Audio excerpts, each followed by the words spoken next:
Hello and welcome back. So now I will show you the sacrum part, which is the next to the lumbar, right? We have discussed the lumbar in the previous video. Now this is the sacrum. This is one part only. This is a part of the spine only, which is a part of your full spine, okay? Cervical, thoracic, lumbar, and sacrum. Cool? So I will join this after this later. Let me just show you what it is, right? So in the notebook, if you will see, there are three reasons given, which your mentor must have told you, the three primary reasons of getting injuries in the SI joint. Got it? Okay. I hope you have gone through it. So just let me give you a little bit anatomy of the SI joint. If you see, the SI joint is nothing. It is sacrum and the ilium together. Okay.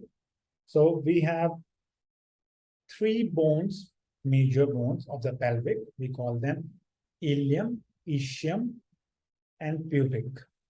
Okay, ilium, ischium, and pubic in the front. Okay, so the ilium, ischium, and pubic combining together. So this is right side, this is left side. The pelvic area, we call it one pelvic joint or the pelvic girdle. Okay, this is the pelvic girdle. So on the ilium side of the bone, the sacrum is joined. So wherever they join, we call them what? SI joint. Okay, we call it what? SI joint. That means sacroiliac joint. All right, got it? Sacroiliac joint. So you can see easily here where it is joining, right? From behind. Got it? And the sacrum is the part which have 5 vertebrae fused together. Fused together. When there is an infant or newborn baby, all the vertebrae are separated, freely movable. Okay, that's why you will see infant, they're highly mobile, right? But like I told you before, if you want to get more mobility, like dynamic mobility, you need stability also. Right? That is why when the kid start to sit, start to get up, in that process of learning to sit and to get up, these structures starts to get fused together so that they can get more stability in the area, so that they can move freely. Got it? Right? So that is nature, right?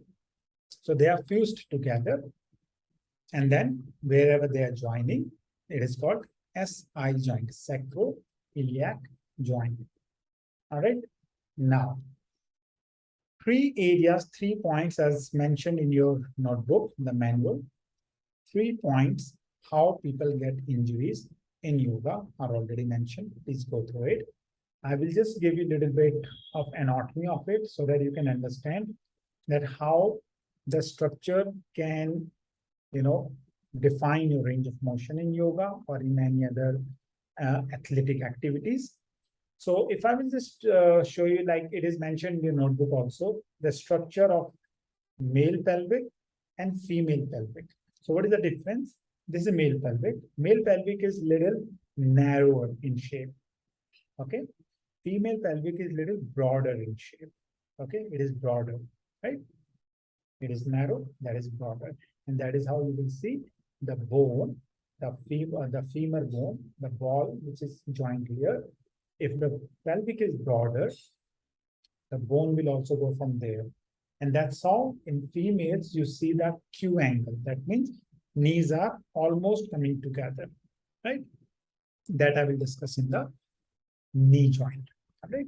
For now, just understand a little bit differences between the male and the female pelvic area.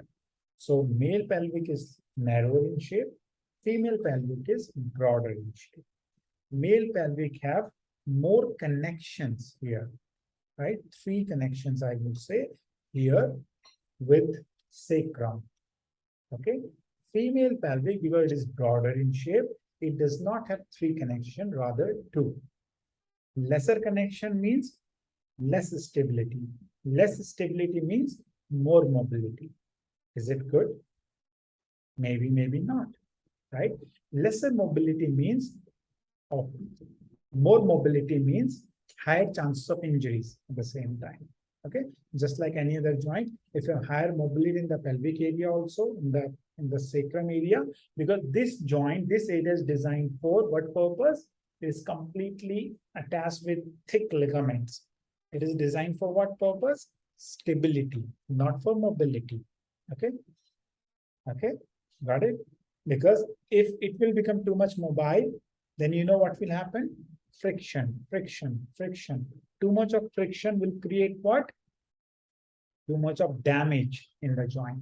And then many females complained about the pain in this area behind. And they are unable to locate the pain point because it is inside. It is coming from inside, right? Now, there is different remedy for it. We will discuss in the course, right? But for now, you just understand, you should not be playing around with the structure here. If it is for stability, work with the stability. All the movements which we get, either it is flexion, or it is rotation, or it is asymmetrical movements, any movements, right? We are getting from where? Either collectively from the pelvic area, right? Like for the forward bends. In the forward bend, it is not the spine, but the pelvic should move for you. In the rotations, the thoracic, and after that, your pelvic should be moving for you, not only lumbar, otherwise you will create the trouble. Okay. Similarly, for the asymmetrical movements, your hip joint and not the pelvic itself.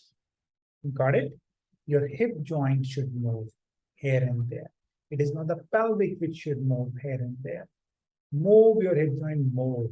Many people have a little bit flexibility here, and you can easily see in the pubic structure, we have only cartilage here. Right? Definitely a little bit mobility you will get for the asymmetrical movement. But if you will get completely from there, definitely you're ruining your SI joint. You're ruining the health of your SI joint. You're ruining the health of your pelvic there. Got it?